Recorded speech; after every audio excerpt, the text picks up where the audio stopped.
So, as we are moving forward here today, we want to assist you in recognizing where you are vibrationally. We want to help you to find conscious awareness of what you are doing with your vibration. And if you are consciously aware of how you are feeling, then you will have the opportunity, if you want to, of reaching for the thought that feels even better. And that really is the most powerful tool that we could ever give anyone, because when you think about it, I am my vibrational center, and everything that's happening to me is coming in response to the vibration that I'm emitting. So if I'm aware of the vibration that I'm emitting, and I'm constantly reaching for a better vibration, then is not my life on all fronts improving in a steady way? And we say, yes, it has to be. So sometimes, by virtue of what you're observing in your experience or those up close to you, around you, you see something that, let us say for the sake of our example, makes you feel powerless. It makes you feel maybe vulnerable. Let's say that the emotion that you feel is one of powerlessness or depression. Now, the reason that we are starting there is because we know the powerful being that you are, and we know the intention that you came forth into this physical experience. And we know that there is nothing that will feel worse to you than the opposite of that which you really are. And that which you really are is source energy. That which you really are is freedom expressing here and now. So the very worst feeling emotion has to be that suffocating feeling when you feel lack of control. And the emotion that you often describe when you are offering that vibration, we hear you use words like grief or words like betrayal or words like depression. The words don't matter so much. There's only two emotions. One feels good and one feels bad, and then there's that infinite range in between. You have lots of different names for the way you feel along this continuum, but let us say, for sake of this example, that deep depression, that feeling of grief, that feeling of not being able to do something about it, that powerless, lost feeling, let us describe that as the most disconnected vibration that you can achieve.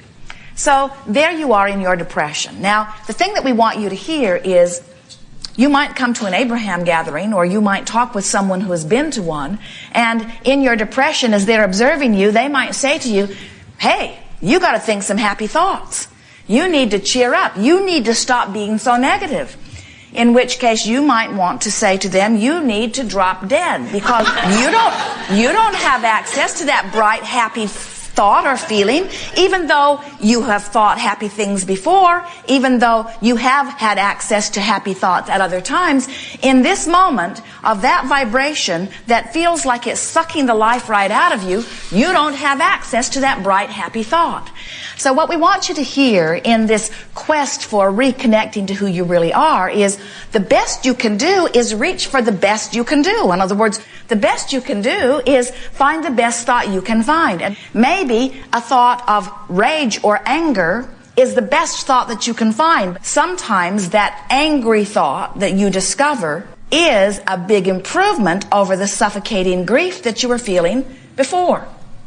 You see what we're getting at? Now, somebody who does not understand the components of your grief, who really doesn't like to see somebody who's angry, might say to you, your anger is inappropriate. In which case, we advise you to tell them, again, to drop dead, because they don't know how far you've come. They cannot know the improvement that you have found. They don't know how much better that anger is than that grief that you were feeling just moments before. Now, if your intention is to reach for the best feeling thought that you can find, and you have found the relief, don't let somebody tell you that it isn't. You know that it is, but now don't give up on your quest to reach for a better feeling. Keep reaching. So, what we've noticed is, as you're depressed or disempowered, and you reach for an angry thought, you might not have even reached very hard for it, it came easily to you, and you felt the relief of it. If you can stop in that relief and say, this is an improvement, I have deliberately made improvement, now you'll stabilize in that different vibration, and now you have access to an even less angry thought. So now if you reach for an even less angry thought, you'll feel the relief of that less angry thought. And as you stabilize there and continue your mantra of, I'm going to continue to make the best of where I am, I'm going to continue to reach for the best feeling thought, you might find an outrageously frustrating thought, which is relief from that angry thought. And as you stabilize, as you take the time to stop and pat yourself on the back and say, I am feeling better, I'm feeling better. I feel so much better than the depression that I had 2 days ago. And I feel even better than the anger that I wallowed around in all day yesterday. And this feeling of frustration is a big improvement over where I've been. Now you continue your steady progress until from frustration you can go to mild aggravation. And from mild aggravation you can go to a sensation of slight hopefulness. And from slight hopefulness you can go to a vibration of, well, maybe it could possibly be. And from that vibration you could go to a feeling of maybe expecting or maybe even recognizing how many good things are happening for you, into a feeling of belief that it really is going to get better, into a feeling of knowing that you are in charge of your life experience. And that's a long way from that suffocating grief that you were in only 2 or 3 days ago. But the point that we're making to you is you cannot be guided from the outside in. Some bright-eyed, bushy-tailed, lollipop, sunshine and roses Abraham person cannot know how far you've come because they weren't there with you vibrationally. They were on the outside of your vibrational meter, and while they mean well, they don't know. Didn't that feel good? Sometimes, friends, in this wildly exaggerated, contrastive, comparative, co-creative experience in which you are all focused, there are things that are happening around you that you do not want to happen. People you love die. People starve in parts of the world. Your dear cat gets run over. All kinds of things that you would not choose if you felt you had every choice to make happen around you within your view of seeing them. And you cannot put your head in the sand. You cannot isolate yourself to some place where you are unaware. You want to be in the world. You want to use it as the creative platform. And so in order to survive in joy, you've got to find a way to be in charge of how you feel. You've got to show yourself that even with all of this happening, that you can focus in a way that makes you feel terrible, or you can focus in a way that makes you feel less terrible. And if you focus in a way that makes you feel less terrible, then you can focus in a way that makes you feel less terrible. And if you can focus in a way that makes you feel less terrible, you can focus in a way that makes you feel less terrible. Until before you know it, you don't feel so terrible. You even start to feel a little good. You even start to feel often good, really good, exaltedly good, irrationally good by the standards of those who are around you. You can train yourself into a vibration of such perfection that law of attraction will match you up only with those things that are a vibrational match to who you are. But you got to start somewhere. And most importantly, you must stop beating up on yourself for wherever you are, because wherever you are is just fine. It's only a temporary place and you can move from it. You've got to stop saying what I'm doing is inappropriate. You've got to stop beating up on yourself and feeling embarrassment about not having enough money, or about being too fat, or about not being able to control your bodily functions. You've got to stop beating up on yourself about where you are and start appreciating what is going well about where you are. If your new mantra is, I'm going to start beating the drum that feels better.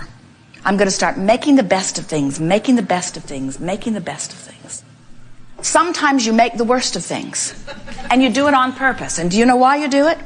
You make the worst of it because you don't like where you are, and you're complaining about where you are, and other people are seeing you where you are, and you think that you should explain how you got to where you are. So you keep making an exaggerated worst of things in order to explain why you're not in a better place. And we say, don't do that. Because when you make the worst of it, instead of moving from not feeling so good into a better and better and better and better and better feeling place, when you're making the worst of it, you're moving into a worse place. So something happens, you observe it, you take the hit, it doesn't feel good, and then you are embarrassed because you have negative emotion. Do you feel embarrassment when your gas tank indicator tells you that you're on empty? Or do you just go get some more gas? You don't condemn your indicator for telling you that you need more fuel. And we want you to stop condemning your indicator that's telling you need more connection to source energy. In other words, that's all it's telling you. Something you're focused on right now is not a vibrational match to who you really are. You might want to fill up with some better feeling thoughts so that you are more of a match to who you really are. So when you are realizing that your emotions are your friend, your emotions are letting you know what you are doing vibrationally. Your emotion is letting you know how full of who you really are you are, or how much you are pinching off who you really are. You know what negative emotion is? Negative emotion is how you feel when you've chosen a thought that your inner being doesn't agree with. If your inner being is in agreement with your thought, your inner being joins you fully and you feel full. You feel radiant, you feel clear-minded, you feel vibrant, you feel energy, you feel joyous, you feel passion, you feel love, you feel appreciation. When you are choosing a thought that your inner being and all that is source joins you in, you feel fabulous. But when you choose a thought that is you out here on your screwy leading edge, choosing something that is absolutely incomprehensible in terms of what source knows to be. Things like, I'm bad, or I'm unworthy, or I'm not blessed. Things like, I'm not good enough, or I'm not smart enough. Things like, I should have done something differently, and now because I have done something differently, now I'm in a condemned, unblessed place. When you choose those thoughts and you beat the drum of them, you just hold yourself out there in the darkness for a while. Not because light is not shining all over you, it is, but you put up your big umbrella shade and you're just keeping yourself separated from the source that is really you, from the source that is always beaming to you, from the source that is always available to you. Now, what you're hearing from us here today is we want you to stop beating up on yourself when you get yourself in that predicament, because it's only temporary. We want you to then stop in the middle of all of this and say, what's the best feeling thought that I can find? And when you stumble upon the angry thought that felt better than the thought of depression or grief that you had before, then hold your ground by saying, this is an improvement and I have done well. When you feel your progress, when you take that first step, then you can take the second, and then the third, and then the fourth. And then you come to realize that it's an infinite, always stepping.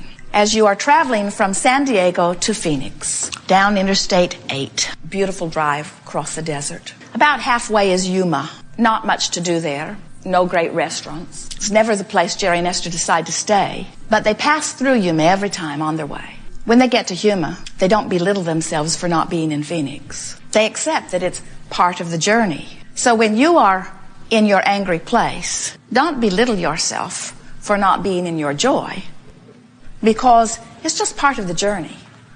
Instead, accept it as part of the journey. Take charge of the journey. In other words, can you imagine somebody finding themselves in Yuma and just collapsing? I wanted to be in Phoenix, and here I am in Yuma. I'm a failure. People call you on your cell phone. Are you in Phoenix? No, I'm in Yuma. Oh, I'm so sorry for you, they say. I know how much you wanted to be in Phoenix. You don't panic and just keep driving back and forth between San Diego and Yuma. You accept that you're partway there. And you don't beat up on yourself for being partway there. You accept that you're partway there, and you take pride in the journey that you've made already. And you take solace in the fact that if you've come this far, you can go further. You are in charge of the thoughts that you think, and you are in the charge of the way you feel. And once you discover that, once you say, I'm in charge, once you're mad on purpose, once you have convinced yourself that you've chosen the thought of anger, then you know that you can choose the thought of frustration, and oh, what a lovely thought that will be. You can choose the thought of overwhelmment, and oh, what a lovely thought that would be in relationship to those other thoughts that you've thought along the way. We want you to take control of your thinking, and we want you to stop beating up on yourself about where you are at any point in time. And we want you to never lose sight of your goal, which is what? To reach for a thought that feels better. In other words, we want you to stop saying, just for a little while, my goal is ecstasy, or my goal is winning the lottery. Those long jumps that are far from where you are don't serve you as well. My goal is I'm going to feel a little better than I feel right now, and I'm going to stabilize there and pat myself on the back, and then I'm going to keep reaching, and I'm going to reach again, and then I'm going to reach again, and then I'm going to reach again. And when you think about it logically, you have to understand that no matter where I am, no matter how sick or how poor or how in the darkness I am, if it is my intent to reach for a thought that feels better, I'm going to find it. And if it's still my intent to reach for a thought that feels better, I'm going to find it. And if it is still my intent to reach for a thought that feels better, I'm going to find it. And I'm not going to get stuck in you. If I still reach for a thought that feels better, I'm going to find it. And can't you see that you have to get out into the light where the well-being is, where the dollars are, where the friends are, where the good relationships are, where the universe is yielding to you? You have to get there. It can be no other way. It is law.